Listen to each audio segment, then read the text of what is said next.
ঘরোয়া মৌসুম শুরু হতে এখনও সময় আছে বেশ কিছুদিন। এর আগেই এএফসি চ্যালেঞ্জ লিগ দিয়ে নতুন মৌসুম শুরুর অপেক্ষায় বসুন্ধরা কিংস।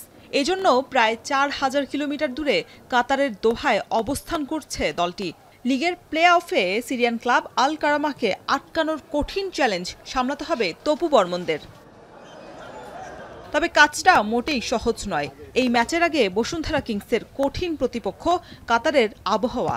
প্রায় ৪০ ডিগ্রি সেলসিয়াস তাপমাত্রায় খেলোয়াড়দের অনুশীলন করাটাই যেখানে কষ্টদায়ক, সেখানে ৯০ মিনিট খেলা কঠিনই বটে। তবে এমন কঠিন পরিস্থিতিতে নিজেদের সেরাটা দিতেও মুখিয়ে আছে পুরো দল, জানিয়েছেন অধিনায়ক তপু বর্মন।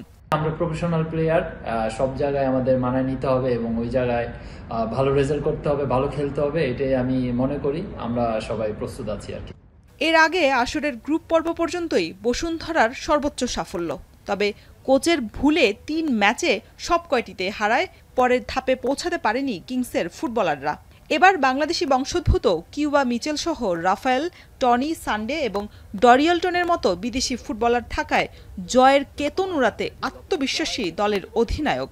আমার টিমের প্রত্যেকটি প্লেয়ার এটা নিয়ে খুবই সিরিয়াস এবং চিন্তিত, কারণ কিভাবে আমরা কালকে ম্যাচটা খেলবো এবং আসলে ম্যাচটা আমরা জয়ের জন্য এখানে আসছি। তবে ম্যাচের আগে দেখা দিয়েছে নতুন এক বিতর্ক। বসুন্ধরা ক্লাবে যোগ দেওয়ার পরিবর্তে ইরাকের ডুহক স্পোর্টসের সঙ্গে চুক্তিবদ্ধ হয়েছেন ব্রাজিলিয়ান কোচ। ইরাকি ক্লাবের সঙ্গে চুক্তির সেই ছবিটি ঘুরে বেড়াচ্ছে সামাজিক যোগাযোগ মাধ্যমে।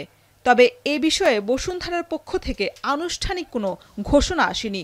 শেষ পর্যন্ত খবরটি সত্য হলে প্রধান কোচবিহীন বসুন্ধরা কিংসের পারফরম্যান্স কেমন হবে সেটাই দেখার বিষয়। শরীফ রওশন, এখন।